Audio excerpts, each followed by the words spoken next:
Welcome Matrix to our part 2 of our climate and weather revision. Let us talk about the high pressure systems, which are the anticyclones. So basically we have got three anticyclones to take into consideration. We have got the South Atlantic high pressure cell, we have got the Kalahari high pressure cell, as well as the South Indian high pressure cell. These are the three anticyclones or the high pressure cells.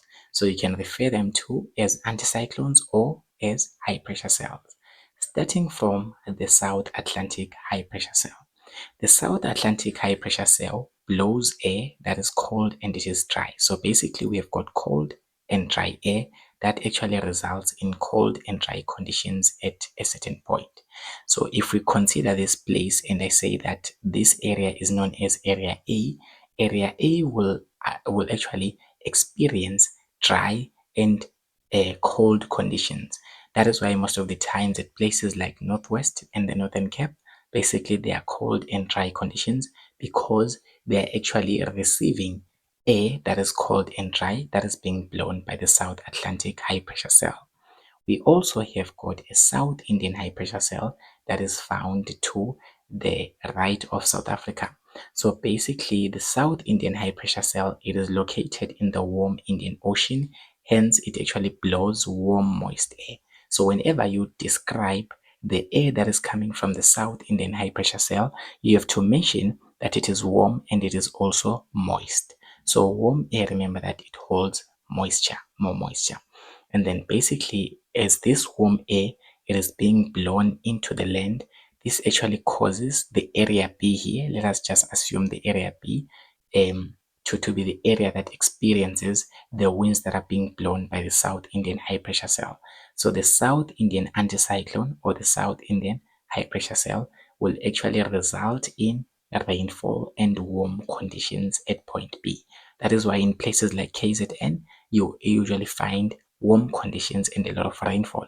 This is simply because we have got warm moist air that is being blown by the South Indian high pressure cell next to us. So basically this is the South Indian high pressure cell. And then now the master of all of them, it is the Kalahari high pressure cell, the one that is found in the interior during winter. This one is found in South Africa within the land. So the Kalahari high pressure cell, it is not blowing air from an ocean, but it is actually blowing air towards the land.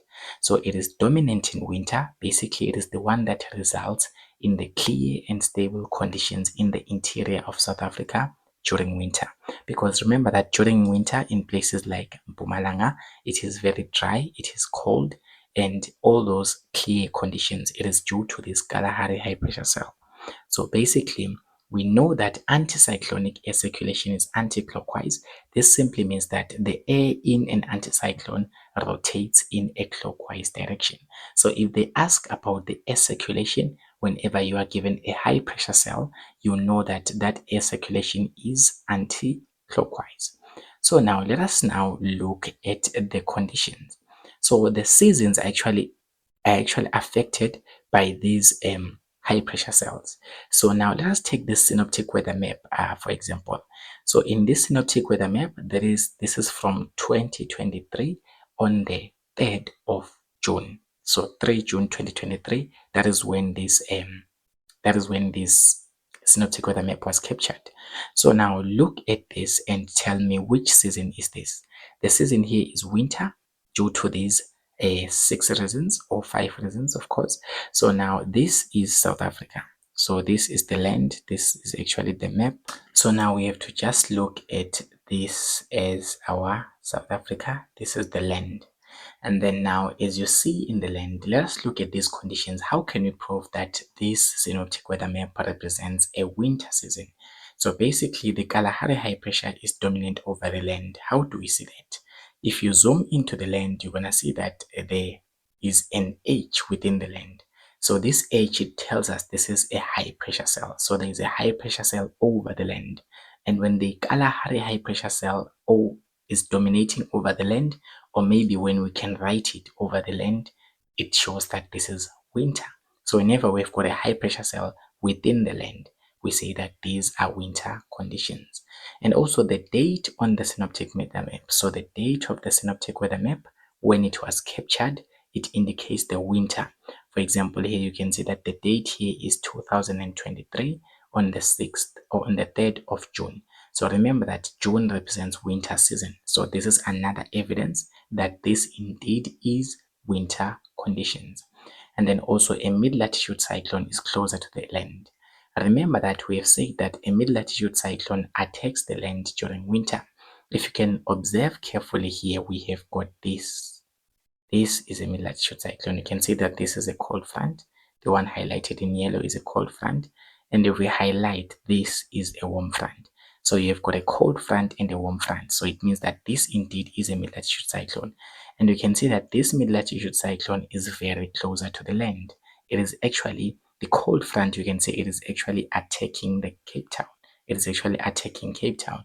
This shows us basically that here this is winter, because remember that during winter a mid-latitude cyclone is closer to the land, or it actually attacks the land. So here the date on the synoptic weather map, as well as the presence of a mid-latitude cyclone, it actually tells you that this is winter conditions. And then now we also have got high pressure cells that are closer to the land. So we can see that the high pressure cells are closer to the land. We are talking about the South Indian high pressure cell and the South Atlantic high pressure cell. In this case, this one is the South Atlantic high pressure cell, or the South Atlantic anticyclone. So basically, I don't know if we can see if it's closer to the land or what, but if it is winter, we assume it must be closer to the land. Okay, I don't know if this is closer or distant. It depends on what you're comparing with, but basically, in this case, we cannot observe that. But keep it in mind that whenever it is winter, these high pressure cells, the South Atlantic, as well as the South Indian high pressure cells, they are very closer to the land. So now the other thing, there are also low temperatures over the land. I don't know if you can see this properly, but basically this is a weather station model. And then now in this weather station model, the maximum temperatures are about 13 and the minimum temperatures are about 4. So there are actually low temperatures over the land. There are low temperatures over the land, which indicates that indeed it is winter, because remember that at the interior during winter, it is very cold. So look out for those things to be able to discern between summer conditions as well as winter conditions. This is, for example, a winter conditions on a mid-latitude cyclone. Okay, on a synoptic weather map, I mean. So here is your synoptic weather map. This is the South Africa in a synoptic weather map. Okay, I'm not good at drawing, but something like this. Yeah, so this is the South Africa. So now in the summer conditions, what are you going to see? First of all, you're going to see a low pressure cell over the interior. So remember that during winter, you see an H in the interior. You see an H in the land. But during summer, you see an L, a low pressure cell in the land. What is the name of this low pressure cell? Remember, it is known as a thermal low pressure cell. It is known as a thermal low pressure cell or a heat low pressure cell. So whenever you see a low pressure cell within the land, it's known as a thermal low pressure cell, or it is known as a heat low pressure cell. It basically occurs due to intense heating that causes warm air to rise, and those are known as convection currents, and it will eventually make the land to have a low pressure cell. So basically, when you see an L during in a synoptic weather map, basically when you see an L, you can tell that these are conditions, these are summer conditions basically. And then also the date on the synoptic weather map tells us that it's summer. You can see that this is in January, and remember that during January it is still summer. And then also you can see that the mid-latitude cyclone is far away from the land. In this case, I made my diagram hypothetical in a sense to fit my sense here. You can see that here we have got a mid-latitude cyclone. This is the cold front. This is the cold front of a mid-latitude cyclone, and then this is the warm front of a mid-latitude cyclone. This is the warm front of a mid-latitude cyclone, and then of course this is an occluded front. So basically your mid-latitude cyclone, it is forming away from the land. It is not actually attacking the land. this shows us that this is during summer, because remember that the mid-latitude cyclone attacks during winter. So once we see an absence of a mid-latitude cyclone attacking the land, it tells us that indeed this is summer. So the mid-latitude cyclone during summer, it is far away from the land. And then now the high pressure cells are also away from the land in this case. You can see that this is our South Atlantic. This is our South Atlantic high pressure cell, and then this is our South Indian high pressure cell. You can see that they are distant from the land, but then this one is not really reliable, because remember, we say that they are closer because we are comparing them to something else. So basically here, this one, you just mention it as a bonus statement because they're going to give you a mark for it. But basically, it's not really something you can be so sure about. In this case, we assume that the South Atlantic high pressure cell and the South Indian high pressure cell, they're actually very far. They are actually very far away from the land. So basically, this indicates that these are summer conditions. And also the high temperatures, there are high temperatures over the land. So the synoptic weather maps that you're going to see here, the weather station models, maybe a weather station model that you're going to find here, you're going to find out that it has got higher maximum and minimum temperatures. Maybe let's just say here is a weather station model and it has got 27, okay, maybe 27, and it has got 23 as the minimum temperatures. So those high temperatures over the land, they tell you that this is indeed summer, because during summer it is hot. So I've actually made a proper video how to interpret the weather station models, as well as a basic introduction to these three high pressure cells and how they work with each other. So now let's look at summer versus winter. So summer versus winter, this is how it looks like. So this is actually a side view. This is actually a side view of the South Africa. This is the side view of South Africa. So basically this place here, the interior, basically we are on a plateau. So when we are in the interior, or maybe we are at places like Mpumalanga, we're actually on top of a mountain. And as we go to places like Durban, we're actually descending the mountain. You are going down the mountain. And then that path of going down the mountain, it is known as an escarpment. So the escarpment, it is actually basically the path that you take to move from Mpumalanga and to go towards the Indian Ocean, maybe to move from Mpumalanga or to move from Gauteng and to go to places like eThekwini, or maybe go to places like Empangeni. So basically the escarpment is this path that you take from the plateau, which is the interior of South Africa, towards the Indian Ocean. So this is the summer versus winter conditions. How do you actually see them from the diagrams? So now this is also our plateau here. This is our plateau. So basically, what do you look out for? So now let us start with the winter conditions. So during winter, remember we've said that the Kalahari high pressure cell, it is dominant. That is what we have said in the previous slides. So basically, when you say that the Kalahari high pressure is dominant over the land, it just means that it is closer to the land. It is very closer to the land. Look at this. This is a high pressure cell, and it is sitting on top of a plateau. So the fact that the high pressure cell is sitting on top of the plateau, it tells us that the Kalahari high pressure is being dominant. It is actually dominating over the land. And the Kalahari high pressure also moves with this thing known as an invasion layer. So below a Kalahari high pressure, there is a belt or a layer that is known as an invasion layer, whereby temperature increases with height. You don't really have to explain that. It's a few times that they ask question like that. But basically, whenever you see a Kalahari high pressure cell in a side view, it actually walks or it moves with an invasion layer. So basically, during winter, we say that the Kalahari high pressure cell, it is closer to the land. And then this closeness to the land, it just also means that the invasion layer will actually be at the escarpment, or it will be also on top of this path. Remember, this path is known as the escarpment. So the invasion layer, it is actually covering this whole path, the escarpment.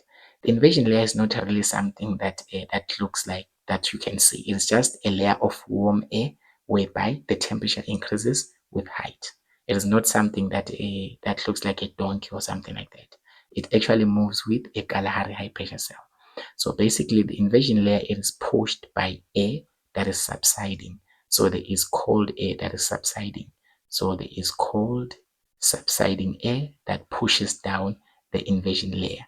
This cold subsiding air is actually coming down from the Kalahari high pressure cell. So now this is the most important thing. So the inversion layer, when it is here at the escarpment, it actually blocks warm moist air that is coming from the Indian Ocean.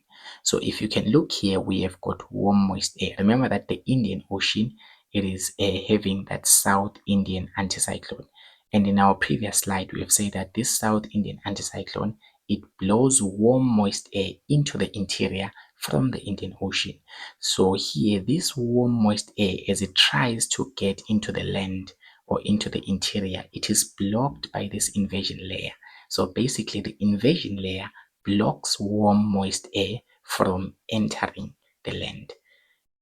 It blocks warm moist air from flowing into the land from the Indian Ocean, because this warm moist air from the Indian Ocean, it wants to get to places like Mpumalanga and whatnot, but basically because of an inversion layer, the inversion layer blocks it. So now we have got also cold descending air. We have got cold descending air. Remember, we've said that we've got cold subsiding air or cold descending air, the one that's coming from the Kalahari high pressure cell. So as it descends or as it moves down from the Kalahari high pressure cell, as it moves down into the interior, it actually warms up adiabatically. So it means that as it moves down in the interior, remember that the warm moist air is being blocked from entering the land.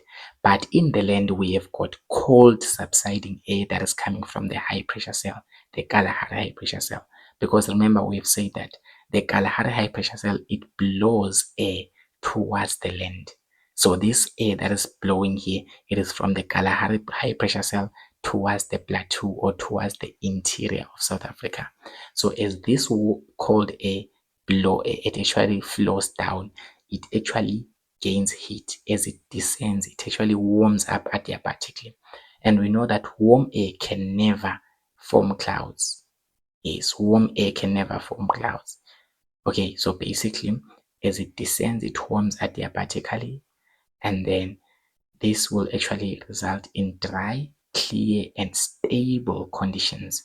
That is why we have said that the Kalahari high pressure cell results in the clear, stable conditions over the interior. This is actually caused by this cold subsiding air. So as this cold subsiding air moves down or descends, it gains heat adiabatically. It compresses and gains heat. So as it gains heat, it cannot form clouds. That is why it results in clear conditions over the interior. That is why in winter, during winter, it is dry, there are no clouds. It is because of this cold subsiding air from the Kalahari high pressure cell. The air that is supposed to make clouds, it is being blocked from entering. The air that is coming from the South Indian Ocean, the one that is supposed to make clouds, it is being blocked from entering into the land. What about in summer? So during summer, basically the Kalahari high pressure is far away from the land, or it is high above the land. It is high above the land or above the plateau. You can say it in your own way. So basically, remember that we have said that the Kalahari high pressure cell, it always moves with the inversion layer. So when the Kalahari high pressure cell is high above the land, the inversion layer is also going to be high above the land. So the inversion layer, it is above the plateau or it is high above the land. So now, since the inversion layer is high above the land, the warm moist air that is actually found in the Indian Ocean, it is trying to get into the land, and there is nothing stopping it. There is nothing blocking it. So the warm moist air, it is not blocked from getting into the land. So warm moist air, it can enter or it can flow into the land. And when it reaches into the land, this warm moist air will eventually rise. It will eventually rise. And when this warm moist air rises and goes up, it will cool, it will be condensing, and will eventually form clouds.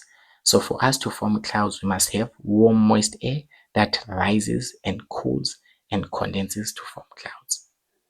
And then now this will actually result in wet conditions or rainfall during summer. So during summer, we have got a lot of rainfall.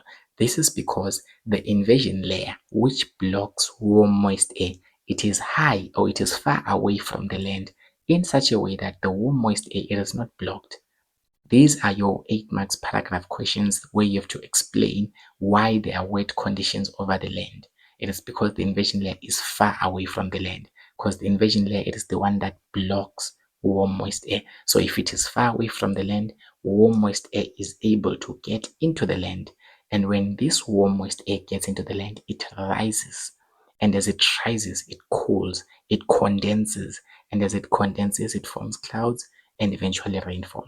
Hence, we've got wet conditions during summer. And during winter, we have got dry conditions due to the cold subsiding air that warms up adiabatically.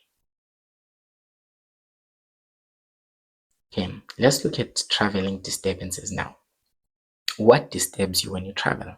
So basically, we've got a moisture front. You already have an idea of what that is. Basically, so remember, a moisture front it is actually affected by a South Atlantic high pressure cell as well as a South Indian high pressure cell. So these two pressure cells actually result in the formation of a moisture front. So basically, let's look at the formation. So first of all, we have got two types of winds that are being blown by these two high pressure cells. Remember, we have said that the wind that is coming from the South Atlantic high pressure cell, it is cold because basically the South Atlantic Ocean, it is very cold. So here we have got cold and dry wind. So we have got cold, dry winds that are coming from the South Atlantic high pressure cell. So when you are explaining the formation of a moisture front, you first start and say cold, dry southwesterly wind enters the land from the South Atlantic high pressure cell.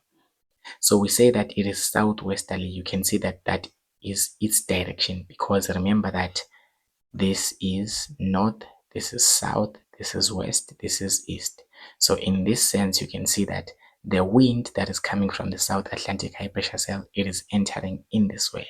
So it is actually a southwesterly wind. It is between the south and the west. So it's a southwesterly wind and it is cold and it is dry.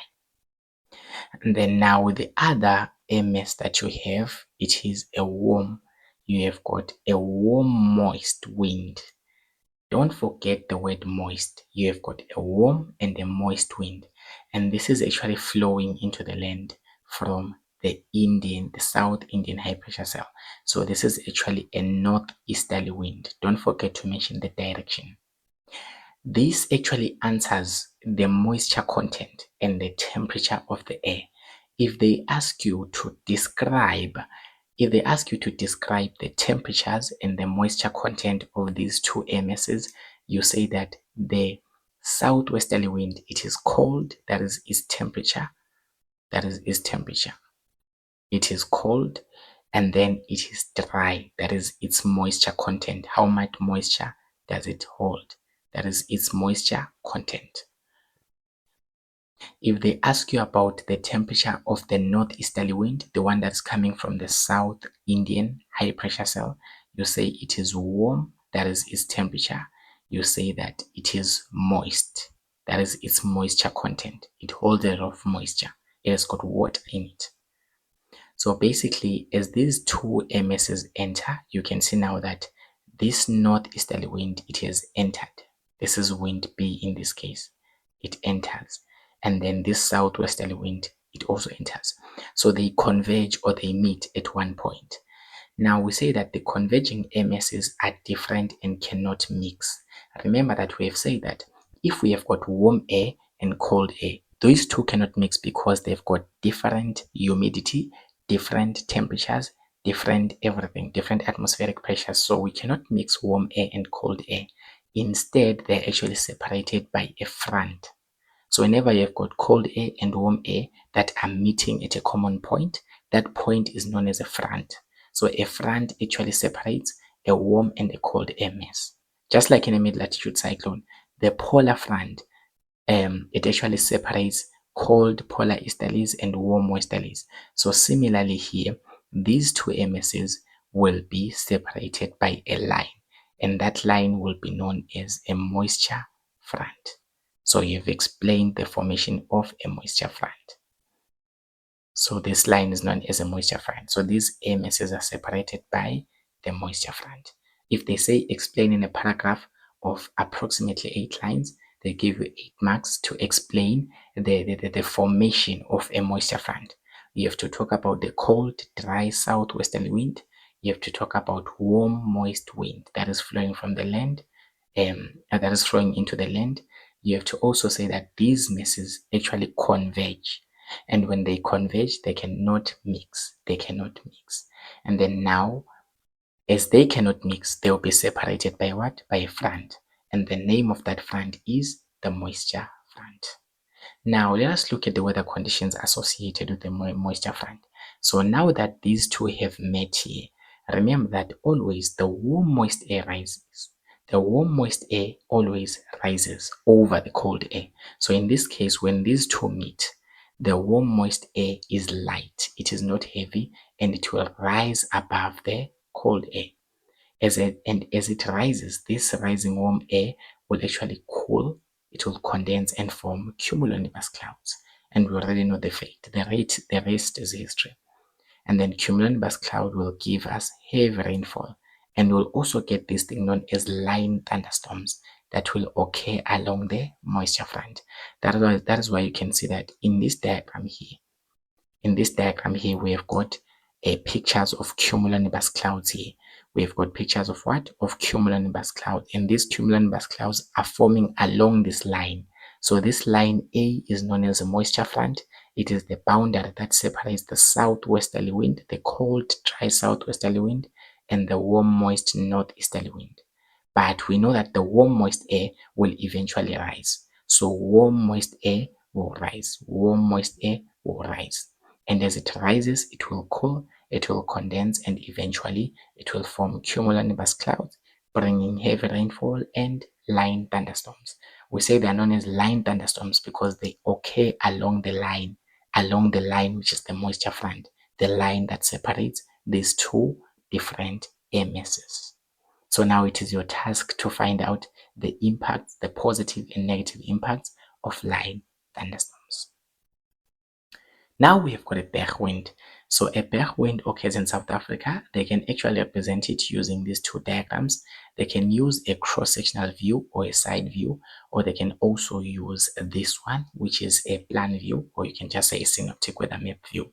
So basically, the bergwind occurs in winter. It affects South Africa in winter. So remember that during winter, we talked about the Kalahari high pressure cell here. We've said that the Kalahari high pressure cell, it is very closer to the land.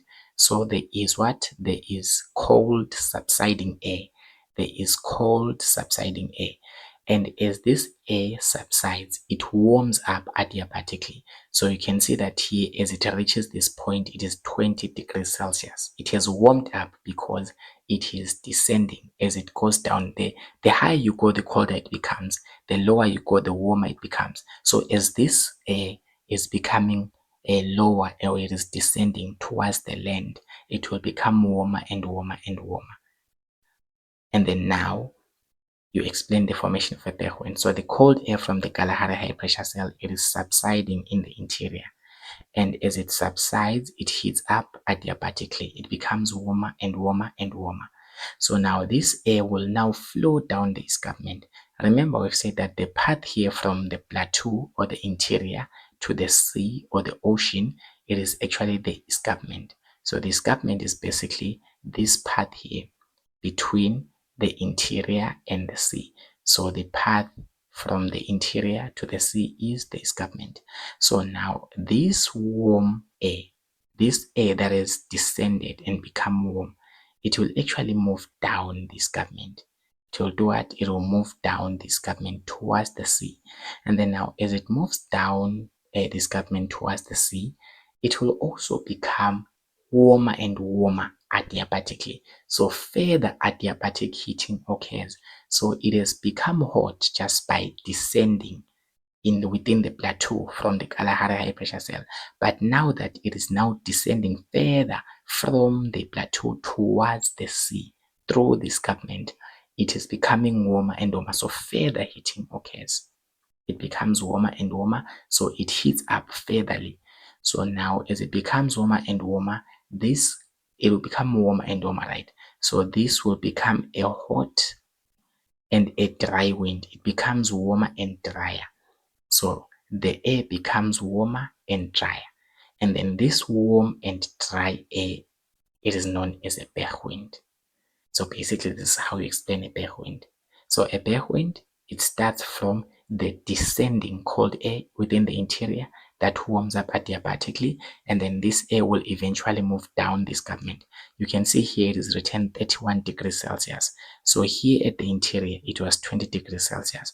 But as it has moved down or has flowed down towards the sea, here it is 31 degrees Celsius. So it has increased its temperature. This is an evident reason from the diagram. When they say give evidence from the diagram, you look at the diagram and you try to deduce what is the difference. In this case, we can see that here it was 20 degrees Celsius. Here it is 31 degrees Celsius. So the temperature has increased, meaning that there has been further adiabatic heating of this air. It is compressed and become warmer and warmer. So they can actually use a synoptic weather map to represent that this air is coming from the air, from the Kalahari high pressure cell. So this H, whenever it is in the land, it's a Kalahari high pressure cell.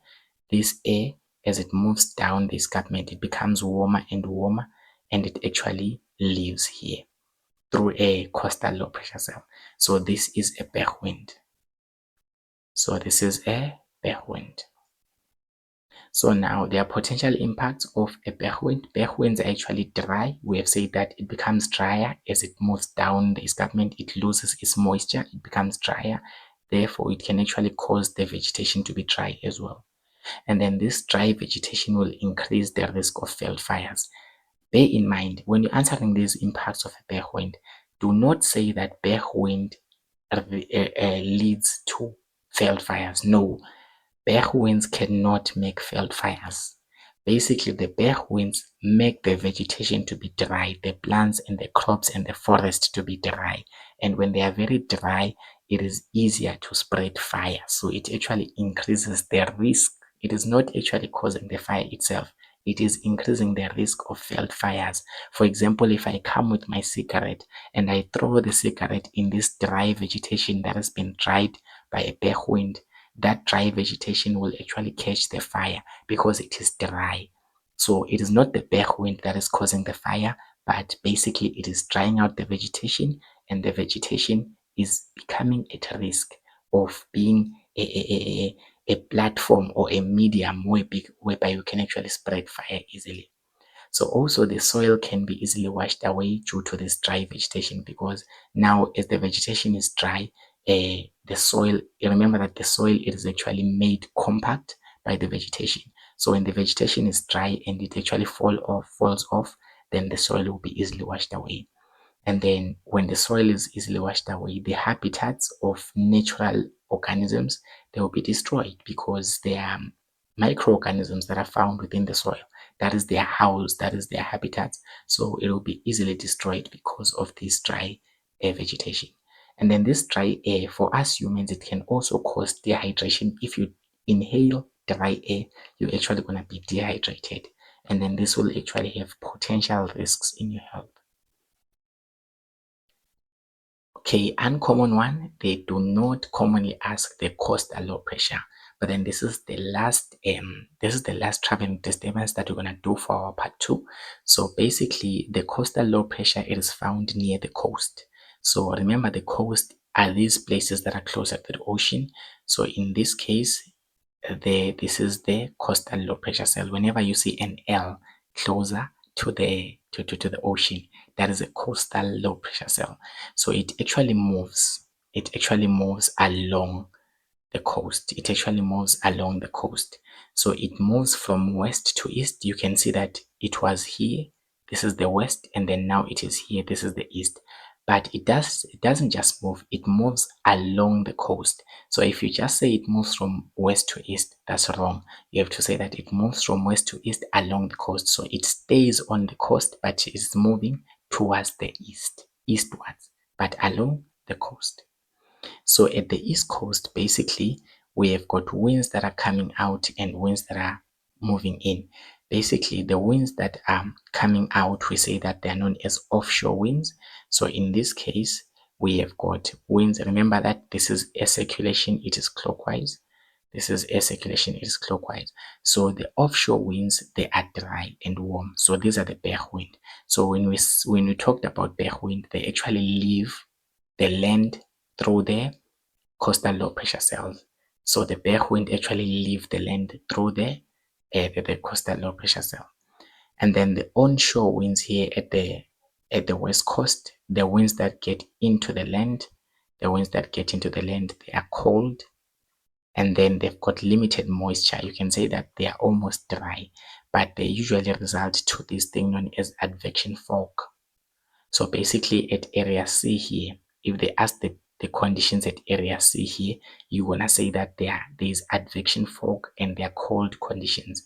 It is because the air that is coming from this South Atlantic Ocean, it is cold. And then here at the east coast, let us assume that your coastal low pressure, it is here. What are you going to say? You're just going to say that here we have got area B and we've got area A.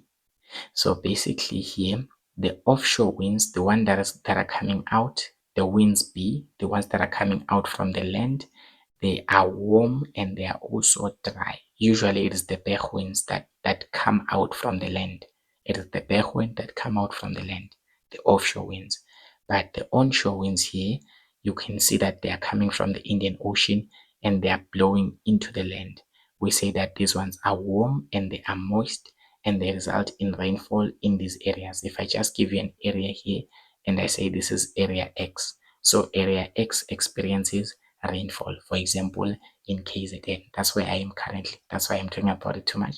So here in area X, there is heavy rainfall. This is due to this warm, moist air that is coming from the Indian Ocean. This is actually an onshore wind because it is coming into the land. Onshore, into the land. Offshore, out of the land. So basically, that's all about the air traveling disturbance, ladies and gentlemen. Don't forget to subscribe and support the channel.